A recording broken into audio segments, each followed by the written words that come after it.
Hey guys, how's it going? I'm Sydney from PhoneDog.com, and I almost just had a freak out moment. I started broadcasting and it wouldn't broadcast, which at least I hope it wasn't broadcasting, otherwise you would have heard my fits of anger. But anyway, yeah, it wouldn't broadcast, and so like in the past, I've had problems with my internet connection, and so I thought that was happening again. And I usually try to catch it like 20 minutes before the live show. And now that we're already going live, I was just like, this is not happening right now. But it worked. Everything's fine. We're here. And yeah, we're here. We're live on Ustream and as well as Facebook. We are also going to have this on YouTube. So if you're watching this on YouTube, it's not live. I remember, I think last week, somebody in the comments said, "You can't fool me. I know this isn't live." It's true. You're right. When you're watching this on YouTube, it's not live. But for the time being, right now, if you're watching this on Ustream, we are live.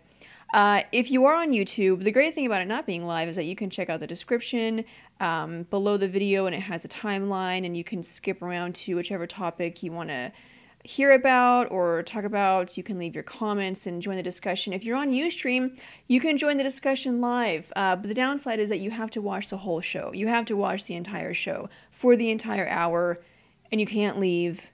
But it's you can't have your cake and eat it too. You gotta give and take a little bit. So yes, welcome to Phone Dog Live. This is episode number 36, and we have lots to talk about. I'm glad everyone could be here. It's been kind of a hectic week for me, just in terms of like my life in general, not necessarily work. Although I have had work to do, which is good. It's always good to have work to do.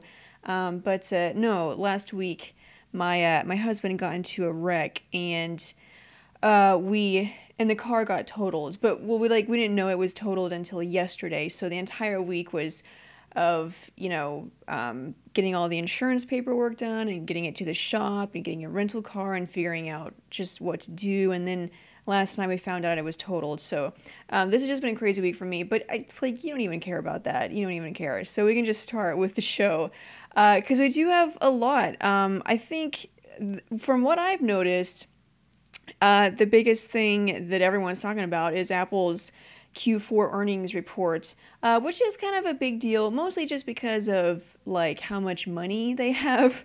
Of course, companies release their quarterly earnings, well, at the end of every quarter, obviously. But for Apple, it's just very astounding at how much money they have, which is, great for them and, great for people who are fans of Apple products, because it means that you're insured, Apple products for the next 10 years at least. I mean, basically the company isn't going anywhere. So if you love Apple, great news, it's good news for you. If you hate Apple, not so great news. But I mean, I don't think anyone expected them to tank. So yeah, start off with that. So Apple has, and this is just crazy, and you guys have probably heard this number already, but Apple has $97.6 billion of cash on hand. And that to me is just astounding. I mean, I can't even visualize how much that is or relate that to my life. I mean, I probably, if I work every day, full-time job until I'm 80 years old, I will never see $1 billion. I doubt. I mean, I'd have to do the math, but I'm pretty sure I would never even see $1 billion. But $97 billion. And there's been like mixed reports on exactly how much this is in relation to like how much other companies have or other countries. This is how much money it is. We're trying to figure out, do they have more money than Russia or more money than the US? Like, that's how much money this is. It's not just, well, we have more money than Samsung, because that's obviously kind of a given. Like, we're on the scale of countries now. Apple might have more money than countries. But like I said, there's kind of mixed reports. So, I had heard that was more money than the US government, and then someone kind of debunked that. And then, I heard, like I mentioned, Russia, more money than Russia. So I've heard like kind of mixed reports on, how much more money they have. But I believe they are in the top 3 worldwide of, the companies that have the most money. So yeah, $97 billion, that's basically plenty of money to do anything, to, invent new products, to sue everybody and lose. I mean, like all of these lawsuits that they have against, Samsung and Motorola and HTC, they could basically lose all of those battles and it wouldn't matter. I mean, obviously they want to win, but it wouldn't matter. Like it's not going to be like, okay, we've lost, too many of these court cases. It's costing us about $1 million. Maybe we should lay off. Like it's not even going to be about that. They will feel free to sue everybody forever, possibly. I'm getting my water ready just in case, because I drink water a lot. Which is weird. Like when I watch other podcast shows, like they never drink water, and I'm just like, how do you talk for an hour and never need a drink of water? Of course, it's kind of different for me because there's no one else here. It's just me rambling for an hour. Which is awesome, I think. But anyway, back to Apple. So $97 billion, 46.3 billion dollars in revenue, which is a 73% growth. As far as the iPhone and the iPad go, because that's really what we're interested in, iPhone revenue was $24 billion. Now that included accessories, so things like cases, things like that. But $24 billion, and this is over a 100% growth from the last quarter, I believe, or from the quarter of last year. 133% growth, it more than doubled. And this is, considering this is the quarter where the iPhone 4S was released, which was, admittedly, like, not the most exciting iPhone we've ever seen. I mean, yeah, it still is a great phone, and I'm not, like, saying that at all. It's still a great phone, but it's not the most exciting iPhone we've ever seen. But, that phone taking the charge in this quarter, they saw 133% growth. iPad revenue was $9 billion. The amazing thing about all these dollar amounts, they sound just like whatever, arbitrary. You could just kind of throw them out there and like, oh yeah, they have a lot of money. But the amazing thing is that it's all billion. It's 97 billion, $46 billion in revenue, 24 billion. This is all billions of dollars, which is not something that you see in a lot of companies. There's not a lot of companies making billions of dollars. But anyway, now this is an interesting thing about, the sales of iPhones compared to, we always, there's this battle between iOS and Android. I mean, it's obvious. I don't even have to explain it. It's there. So, we're always trying to, like, if the iPhone or if iOS gains market share or kind of takes over market share, people point it out. Or if Android, takes more of the market share, people point that out. So, we know the numbers. There were 37 million iPhones sold, 15 million iPads, 15 million iPods, which is actually a decline from last year. But anyway, so Verizon released their Q4 numbers, their numbers for quarter four, and they sold 7 million smartphones, and 4.5 million of those were iPhones, which is 55% of smartphones sold by Verizon. So 55% of the smartphones that Verizon sold were iPhones, which is, pretty amazing considering Verizon, I would say, has the best Android lineup. I think maybe T-Mobile might be able to rival them, not necessarily in terms of quantity, but T-Mobile seems to get, like, some of the best Android phones, which makes sense because T-Mobile is the one that really, gave Android a chance when no one else would. But, by and large, in terms of quality, quantity, options, Verizon has the best Android lineup. And so, to see, like, they got phones like the Droid X, the Droid X2, the Bionic, the Razr, just all these phones that I'm not thinking of right now, the Resound, the Droid 4, the Droid 3, all of these amazing phones that are just that amazing. Even then, Verizon still sold, 55% of their smartphone sales were iPhones, which is pretty amazing. Now, again, there's the argument of, like, was that because the iPhone 4S is so amazing, or the iPhone 4 is so amazing, or if it's just because, people buy into the Apple culture. I mean, that's like up for debate, and we're not even going to get into that. But it is just amazing to see these numbers. So I mentioned, market share. So for quarter four, in terms of just sales in Q4, Apple and Samsung are really the top, the top dogs in the race right now in the smartphone world. And for Q4, Apple took the number one spot as a seller and maker of smartphones.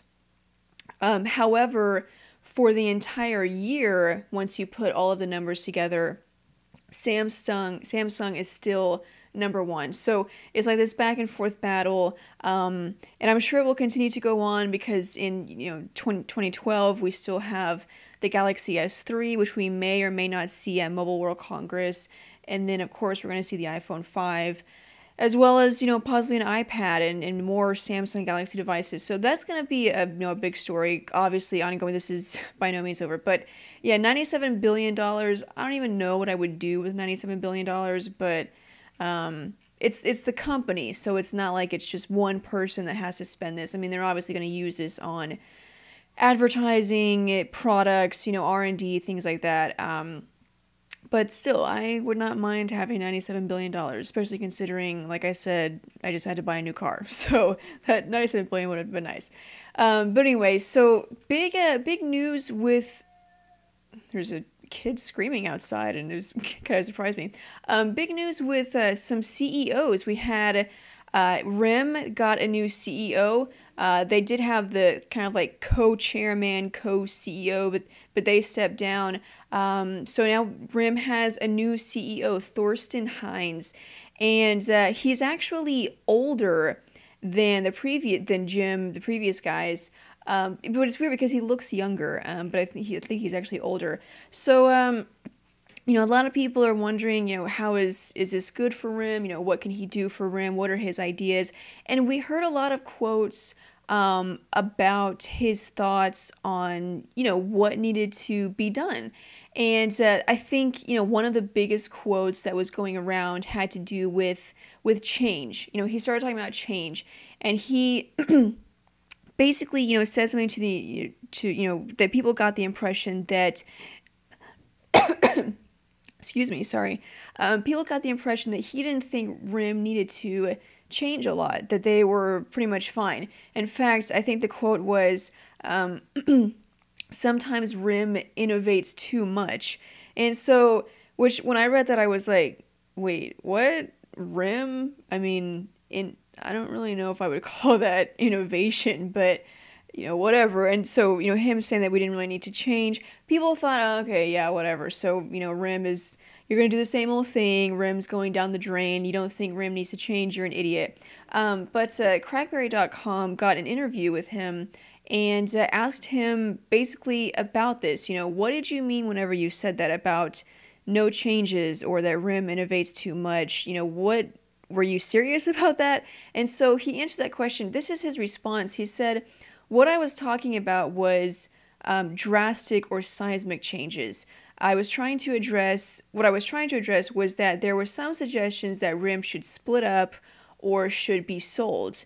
And my true belief is that RIM has the strength and the assets that we can really succeed in this market. So he wasn't talking about, all right, keep pumping out the same Blackberries, no change, we'll just keep them all the same. He wasn't talking about that. He was talking about people who have the idea that RIM should be sold, or that RIM should adopt Android, or that RIM should adopt WebOS. He was talking about those kinds of changes, and he said, we don't need that. BlackBerry OS is strong. Their new, BlackBerry 10 based on BBX, that's strong with the playbook. He's saying that right now BlackBerry can handle itself. Now, he did say that we need to change in terms of delivering on our promises and our commitments, and also pumping out, better devices and continuing to innovate. But he was so for me that was kind of like reassuring, because when I heard that, it was just, it was disappointing, because you get a new CEO and everyone for the past 3 years has been talking about what RIM needs to do to change. They need to do this. They need to do this. No, they need to do this. We've all been kind of, couch, or what do they say, couch CEOs, and, telling RIM what they should do. And so now they finally get a new CEO, and everyone's like, great, he's going to change everything. And then when he said that, it was kind of like, what was the point of that if you're going to do the same thing? So it's reassuring to know that that's not exactly what he meant, that he does want to change where they need to change, but then, not change where they don't need to change. He also had some interesting thoughts on Android, and this is really, nothing new. If you're an Android lover, then you've heard this, before. But interesting that he commented on it, and he was asked about it, if he had used an Android device or an iOS device, and he said, yes, of course, it's part of research. You have to use the devices that are on the market and see, where you're at. Can we compete with this? But he said, if you look at Android, they have such a hard time because there's just no room for differentiation because they're all the same. That's what he said. And, this is an argument that could really go either way. I mean, there's a lot of things about every Android device that, yes, are the same, but at the same time, you're like, well, yeah, of course they're the same because they all run the same operating system. It would be the case, it would be that way if iOS was licensed out, or, WebOS, now it will be used by other people, and it'll be the same.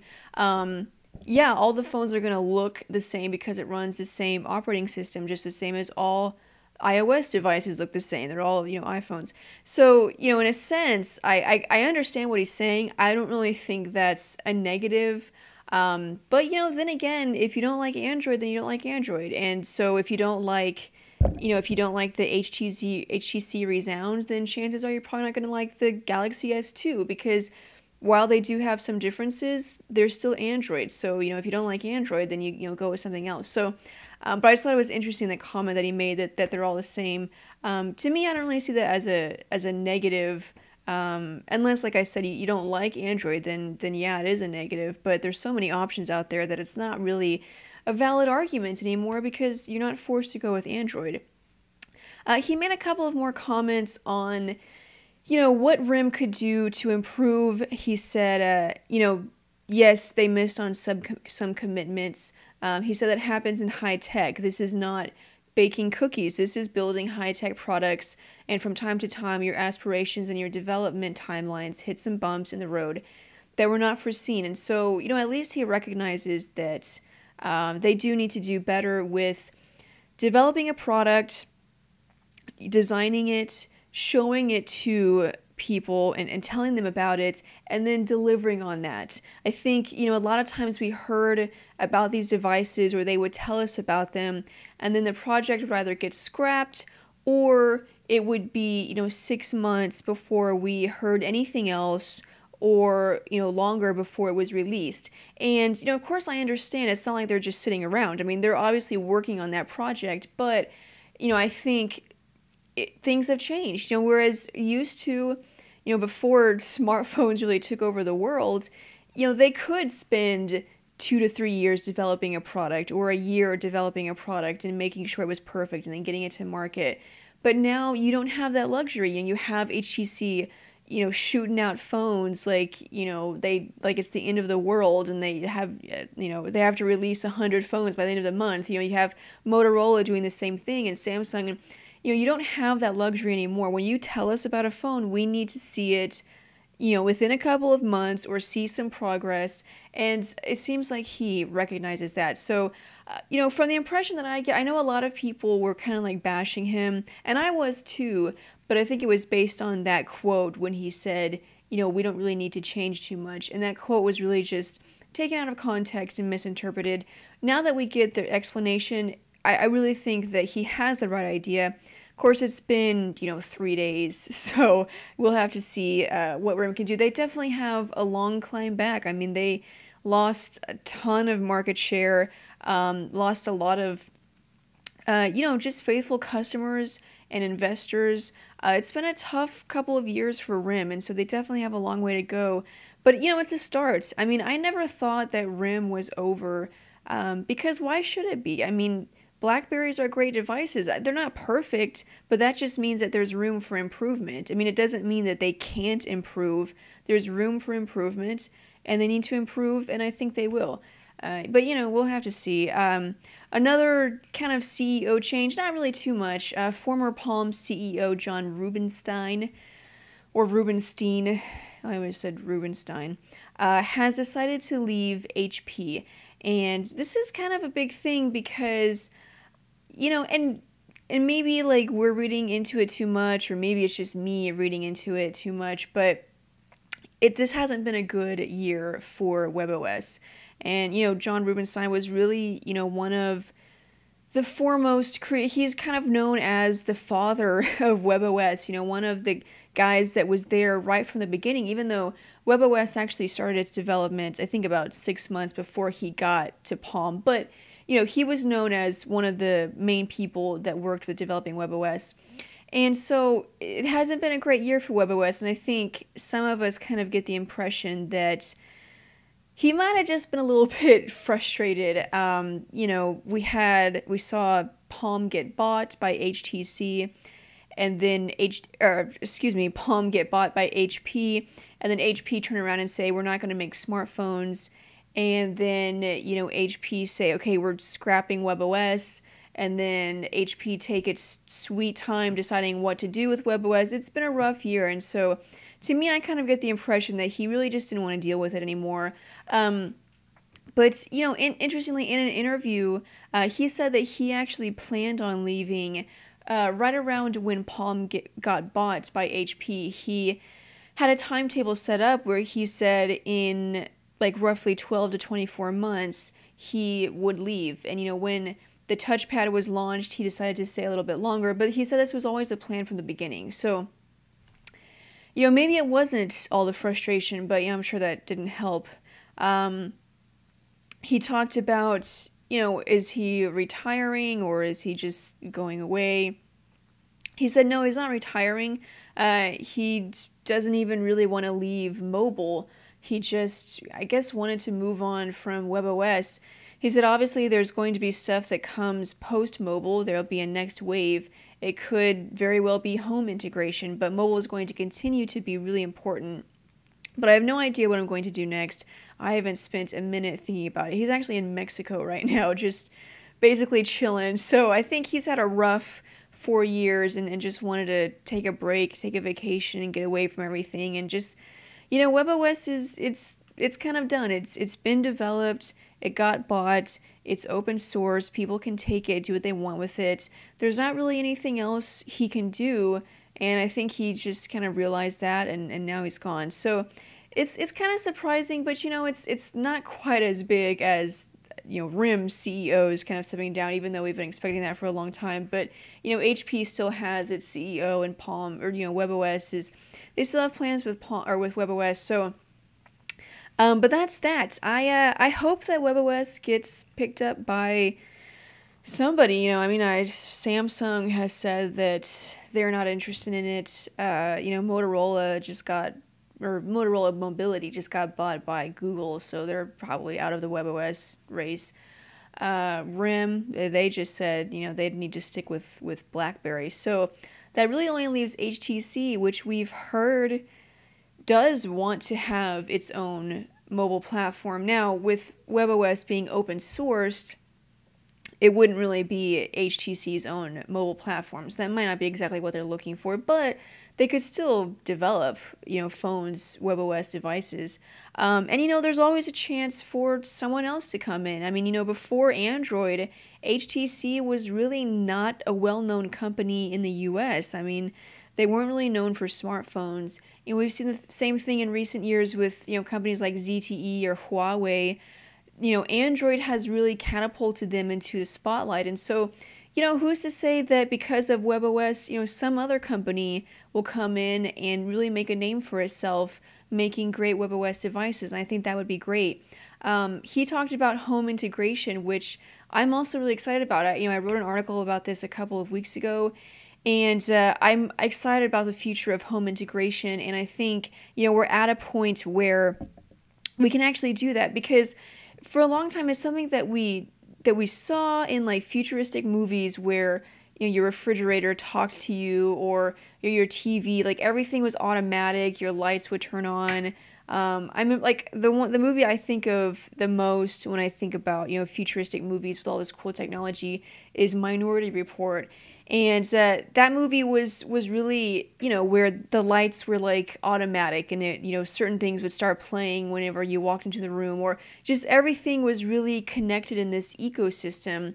But until recently, we didn't really have an ecosystem, and we didn't really know what an ecosystem should be based on. And it kind of just happened by accident. Android came up, iOS came up, and possibly WebOS. And so now we actually have the basis for this ecosystem where this could actually happen. So, WebOS could still be a part of that. I mean, yeah, you may have Android-powered refrigerators and TVs and computers, or, same for iOS, but WebOS could also be an option too. I don't know, but it's definitely a possibility now that it's open sourced. So let's move on. Speaking of HTC, this is something that I wanted to talk about because it's something. Actually, you know what? Should I talk about HTC? Actually, you know what? I want to talk about jailbreaking because this is something that I know is kind of a heated topic for a lot of people, because jailbreaking is a big thing. I mean, people do it with their iPhones all the time. I know there's a lot of people who would not have an iPhone if it weren't for the ability to jailbreak, and whether it's to add certain features or be able to customize it. There's a lot of benefits that come with jailbreaking. And we all know that if you jailbreak your iDevice, it voids the warranty.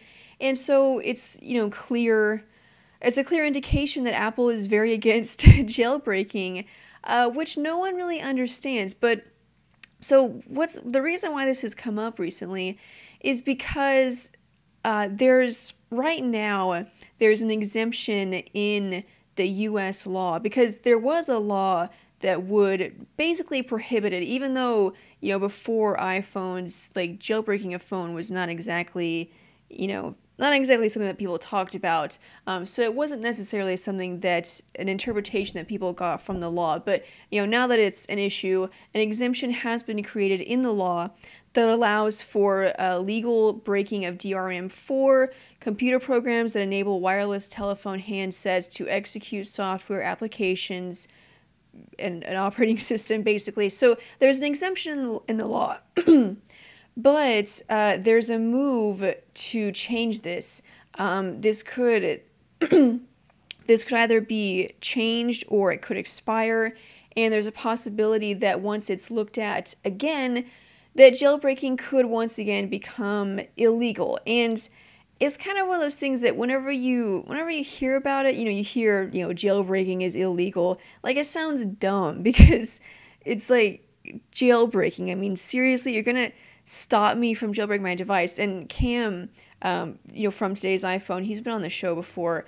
He wrote an article about this. Should jailbreaking be illegal? And he brings out an excellent point. I completely agree. He said the cold hard fact is that, of course, I want to read this in a British accent because he has a British accent, but I can't. I can't do a British accent. But anyway, the cold hard fact is that when you buy goods, they cease belonging to the retail store or company that manufactured them. They are now yours. You should be able to do with it as you please.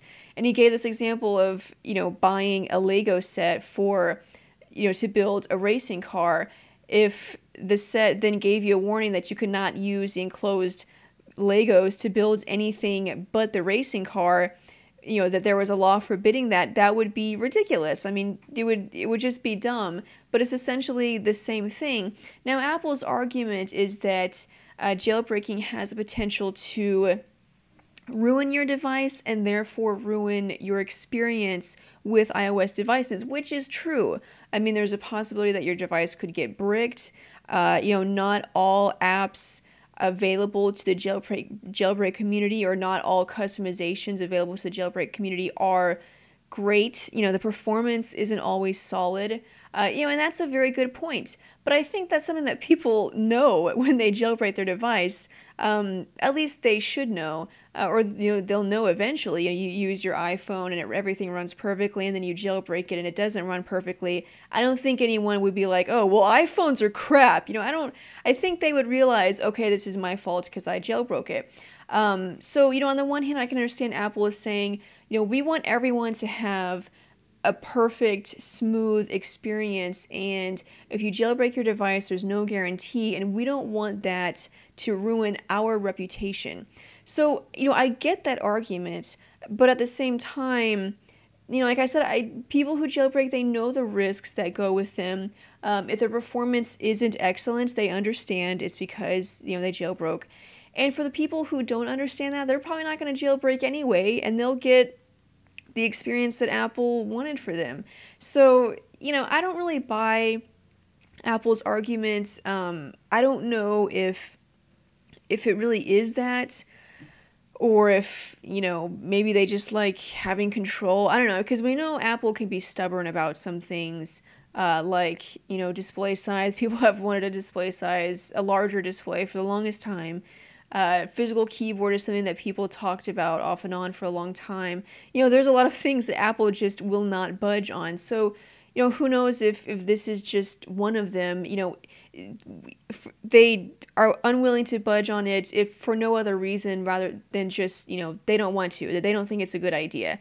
And they're not really willing to accept anyone else's argument that it could be a good idea. And so that's kind of what I'm thinking, because like this thing with a physical keyboard, they say, well, you don't need a physical keyboard because the iPhone's virtual keyboard is the best on the market, which, may be true, and it's an excellent virtual keyboard, but that's the way you feel, Apple. I mean, I may want a physical keyboard, and I think, you should give me that choice. If I want it, I'll buy it.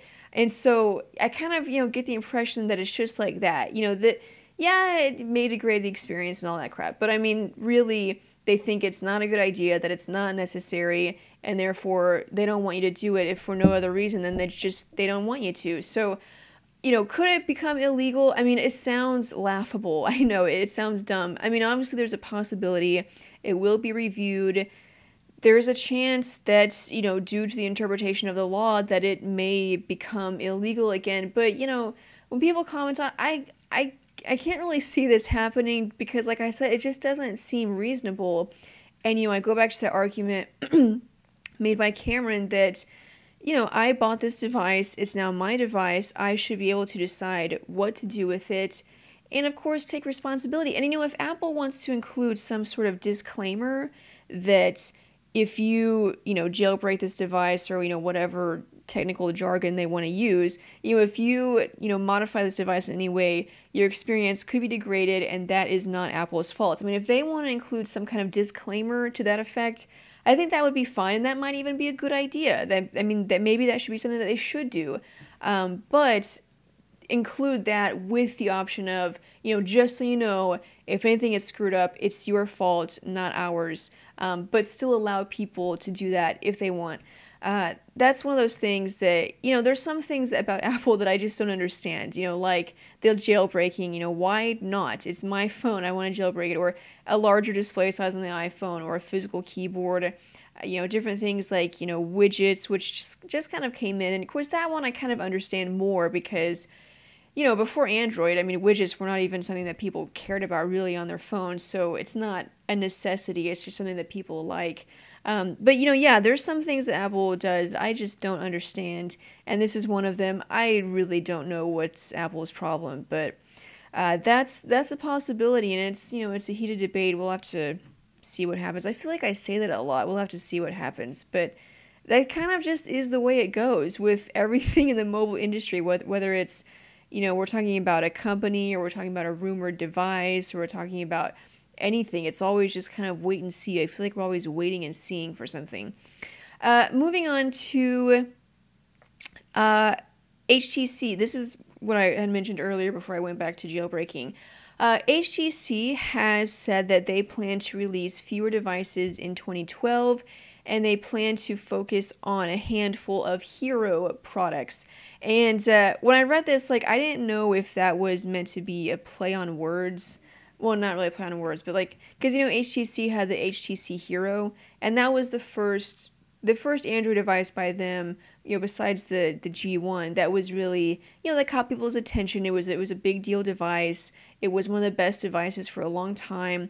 It's one of those just kind of legendary devices, and so I wonder if they like said that on purpose, like we want more devices like that, or if they just meant hero devices as in like great products. I don't know. Okay, so but that basically, yeah, HTC says they're going to release fewer devices, and this is just after Motorola CEO Sanjay Jha said the same thing, that they're also planning to release fewer phones. HTC UK CEO Phil Robertson said that they plan to pare down. Wait. Okay, I don't have the full quote. That's why I was looking for the full quote, and then I don't have it, so that's why I can't read it. But basically, yeah, they're planning to pare down a smartphone portfolio in 2012 by focusing on a limited number of high-end hero handsets. And I think this is a great idea. This is something that we talk about all the time. There's so many devices released, just consecutively, one right after the other. And I think, and Motorola and HTC are really the main culprits. I mean, Samsung, we see a lot of devices from Samsung. I'm not going to lie about that. But I think Samsung does a better job of, like, differentiating the grade of each phone.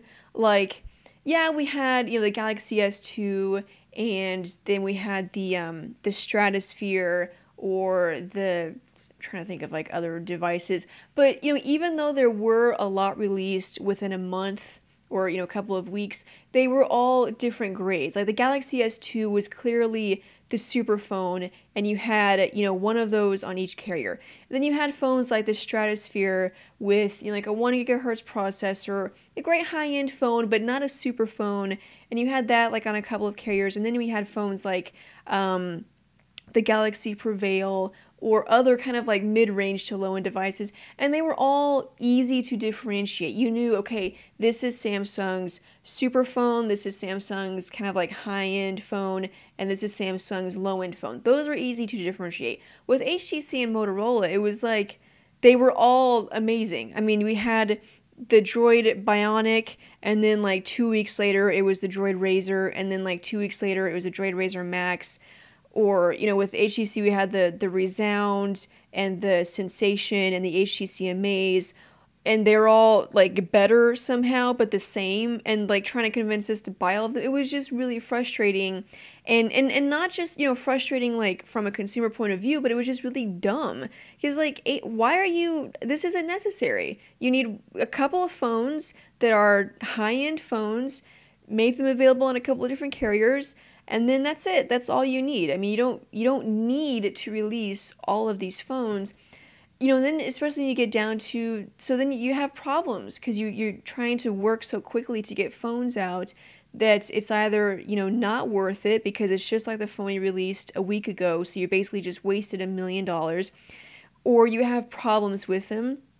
Whether it's just little bugs that you have to work out that you don't have time to test, or, you can't keep up with the updates. There's phones that are still waiting for Android updates. There's just so many problems outside of being unnecessary. And so I think this is excellent. It'll mean for us, in my job, things might slow down a little bit. Of course, I don't really usually review, like, the high-end phones anyway. Aaron might enjoy it. He'll be able to relax a little bit more. So, for us, it's like we don't mind having a new phone every week because that's how we make money. I mean, that's what my paycheck is. HTC and Motorola releasing a new phone every week. So, for us, it's kind of like less exciting. But for the consumer, and really that's the only person that matters. For the consumer, it's great. And I think, it means not only do you have less to worry about, but it means that you're going to get a better product because, if you're a company and you're going to release 10 phones in a month, that means you have 10 chances to get it right. And if you get it right a couple of times, great.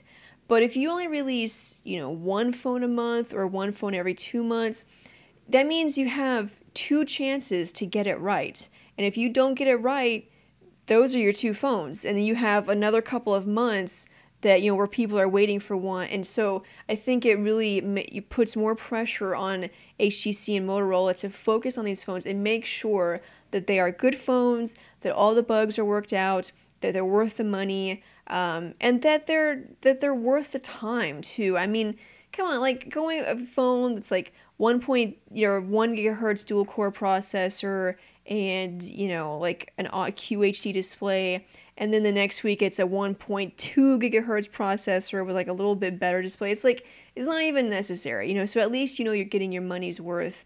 And the next one that comes out that you're willing to pay for, it's worth the upgrade if you decide to do that. So I think that's a great idea. I did want to talk about, we have a bunch of reviews up, and I'm not going to get time to talk about them. I knew I wasn't going to because we had a lot to talk about. But just so you guys know, Aaron did a ton of reviews and videos this week. Samsung Galaxy Notes, which I know is like extremely popular, which is, it's so, to me, it's so random, the device that's popular.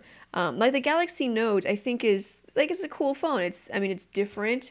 It's got great specs. But it surprised me so much when like that was the phone that people latched onto and was, the hottest device. So to me, it always surprises me when I see like which phone people are really get excited about. But we do have an unboxing, an HD video sample, and a video review of the Galaxy Note. I'm kind of starting to warm up to the idea. I thought, it's too big to be a phone, it's too small to be a tablet, it's nothing, just get out of my way. But now I'm kind of starting to appreciate, okay, like maybe I want a tablet and I want a phone, but I don't want both. This is legitimately both. It's both a phone and a tablet. Or, maybe I want a tablet, but I don't want one that's like, with a 10-inch display, or maybe even one with a 7-inch display, or maybe I'm willing to, draw back a little bit if it means I can get it paired, with the phone, basically. So I'm kind of starting to warm up to the idea, and I think it's pretty cool. But you can watch that review. Also, Droid Razr Max unboxing and 1080p HD video sample. I'm assuming he probably is going to have the review up within a couple of days, but I can't say for sure. And then LG Spectrum unboxing and video review. So all those phones, Galaxy Note, the Droid Razr Max, and the LG Spectrum, if you've been waiting for the review, they're up now. Except for the Razr Max, that review is not up. The Razr Max, this is another one that's like, a week later. Like we had the Razr and then like a week later it was the Razr Max. It's kind of frustrating, but the Razr Max has a larger battery. So if you bought the Razr and it's got a terrible battery life, I'm sorry, because now you're like, wow, I wish I had waited, but, it's there, it's available. So that's that. We can move on now. It's about 4:43, but we'll move on to the open Q&A. So if you have any questions, this is your chance to ask.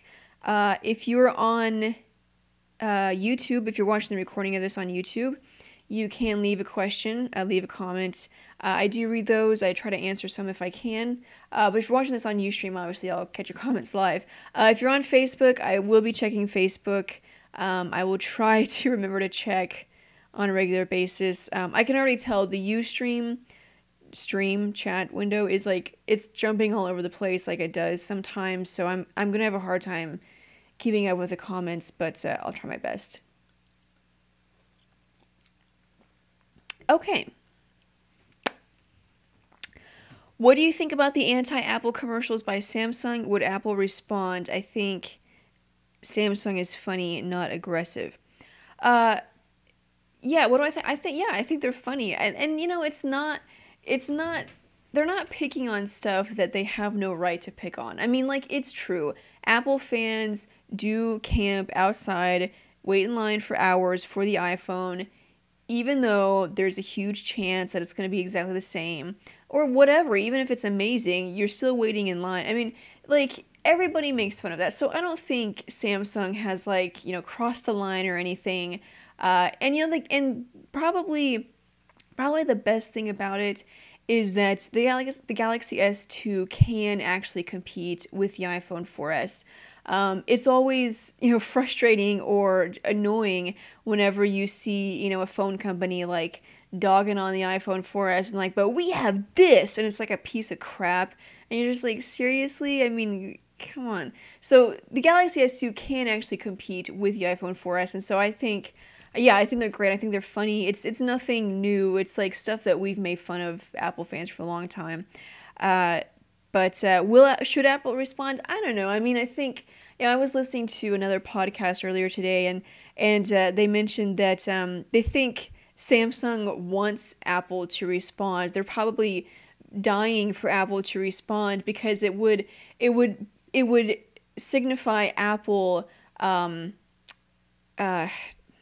recognizing Samsung as an actual competitor. Like, all right, Samsung, you can do that, but we can do this. And so if Apple were to just recognize Samsung, it would mean so much for Samsung and the Galaxy S2. And so because of that, I think Apple isn't even going to respond because, to not respond basically means that they don't care. Like, yeah, whatever, you can say whatever you want, but we still got $97 billion. And so will they respond? Probably not. I mean, Apple doesn't need to. That's not really Apple's style. Okay. Question. Hey, Sydney, I have an iPhone 4S. Don't get me wrong, I love it, but I want a Windows phone as my secondary device. Should I get the HTC Radar now or wait for the Nokia Lumia 900? So are you on T-Mobile, I'm guessing, because the Radar is on T-Mobile? The Lumia 900, I mean, I would say wait for the Lumia 900 because definitely it'll be worth the wait.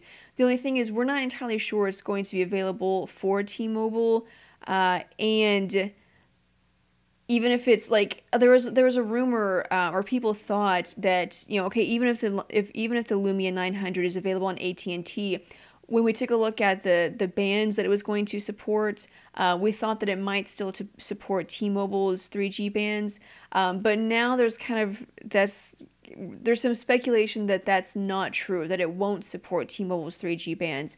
So my initial reaction would say yes, wait for the 900, but if you're on T-Mobile, it might not be worth it because it might not come to T-Mobile. So that's kind of the catch-22, or kind of the risk that you have to take.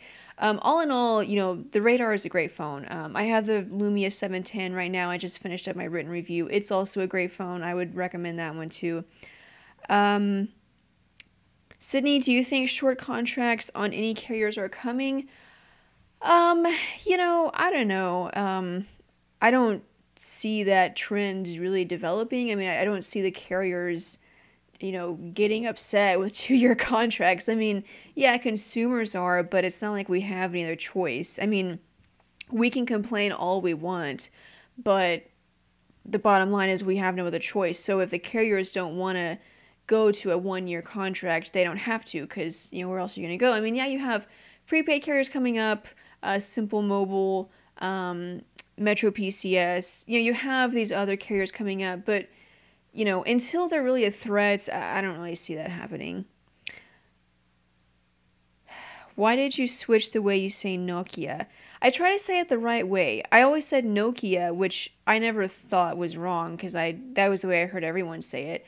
But someone corrected me, or I heard someone say it right, and I don't know if it's Nokia or Nokia, or I'm not entirely sure of the correct way, but I think it's Nokia, so that's just the way I pronounce it.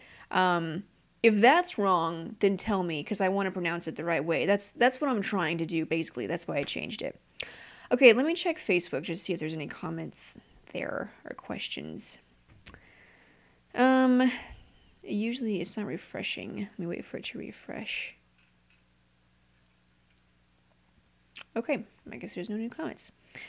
Okay, what do you think of Apple's strategy of releasing one phone a year? I think it's working for them. I typically wouldn't say it's a good strategy, but it works for them. And so if it works, then it works. There's no reason to change it. And that's really the bottom line.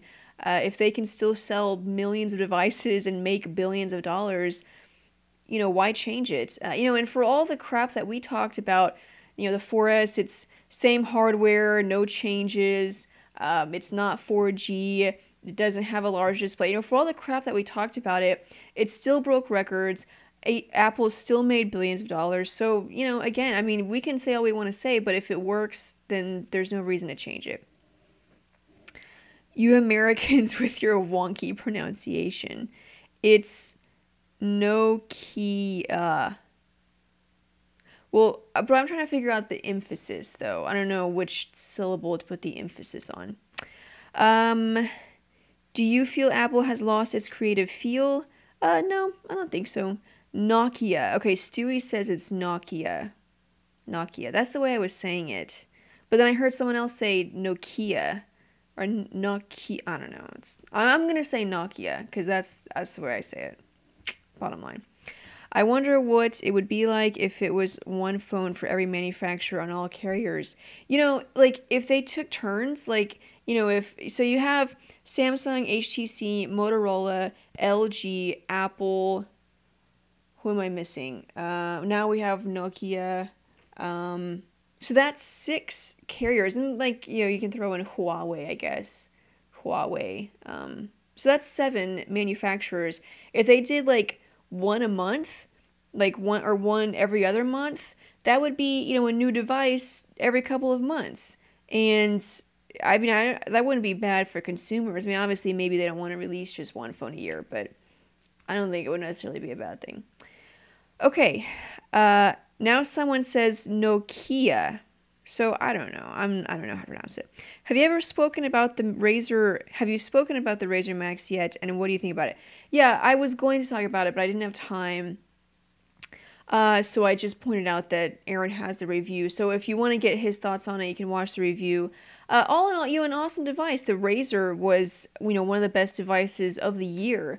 And currently, one of the best devices. And so, with the Razr Max, you add a larger battery, which means that you're pretty much guaranteed a full day of use. Bottom line, no questions asked, and possibly 2 days of use. And so, you take an awesome phone, give it better battery life, then yeah, it's kind of a no-brainer if you're thinking about buying it. I say, yeah, mobile, and yeah, Americans say mobile. I like the mobile. I like the way, I wish I had a British accent, but it's born in America, and so we say everything.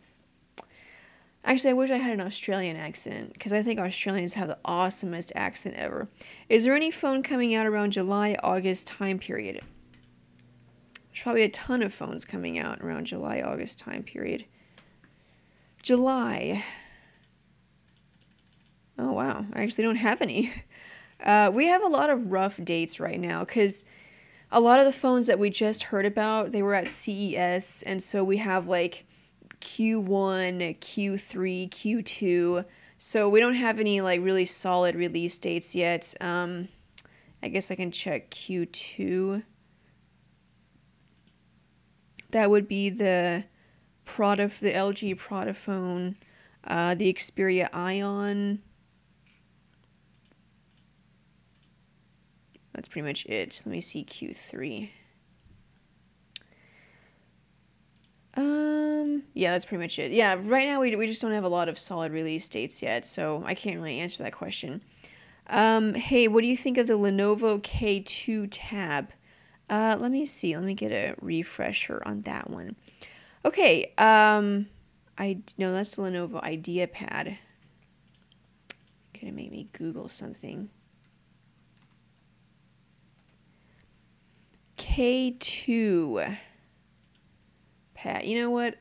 I'll look into it. I'll try to answer that if I can. I would have to look it up and look at the spec sheet and read something about it, and I just don't have time to do that because there's a million other questions popping up at the same time. Okay. Sydney, describe your perfect phone. All features you would love that would make it perfect for you.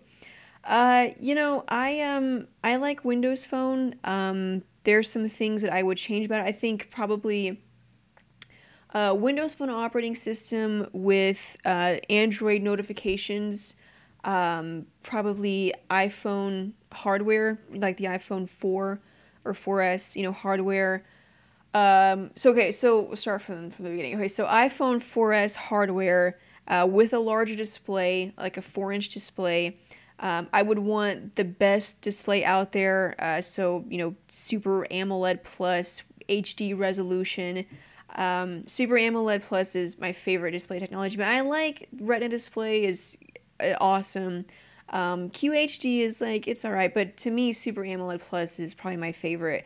So like a 4-inch Super AMOLED Plus HD display, iPhone 4S hardware. It would have to be LTE. In my experience, Verizon has the fastest LTE just in my city, based on coverage. Obviously, like a dual core processor, even though Windows Phone doesn't really need that, but just for security. Also, probably iPhone 4S camera. In my opinion, I think the iPhone 4S has the best camera on the market. And then Windows Phone with Android notifications, and probably the Apple App Store, since that has the most apps. Really, for no other reason than just that you have the most apps. I guess that's pretty much it. Yeah, that would probably be my perfect phone. She obviously hasn't used a Lumia 900. Yeah, did somebody ask me about it? No, I obviously have not used a Lumia 900. No, I have not. Hi. Hello. Hello. Will phones and tablets have more than 4 core processors, or is quad core enough? It's never enough. I eventually will have whatever. If they can do a 10 core pentacore, whatever, throw it in there and sell it. If you can sell it, they will make it. It's like Field of Dreams. If you build it, they will come, or whatever. I don't know. I never saw that movie, but yeah, if they can sell it, yes, they will put as many cores as they can in there. How can I get an autographed picture? I don't know. Sydney, do you know if Motorola plans to release any Droid series phones to T-Mobile? Well, I'm pretty sure that the Droid, Droid is Verizon exclusive. It's not necessarily just Motorola phones. There's a Samsung phone that was known as a Samsung Droid Charge, because that's a branding by Verizon. So, Droid, that's Verizon.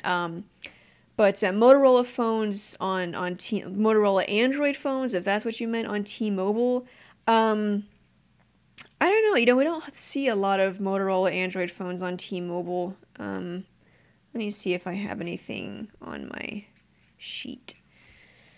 I don't have any Motorola phones outside of the Droid 4, Droid. Yeah, I don't see any coming soon, but I don't know. We don't really see a lot of Motorola phones on T-Mobile. It's kind of interesting. I'm not entirely sure why. Okay, let me see. What did I miss?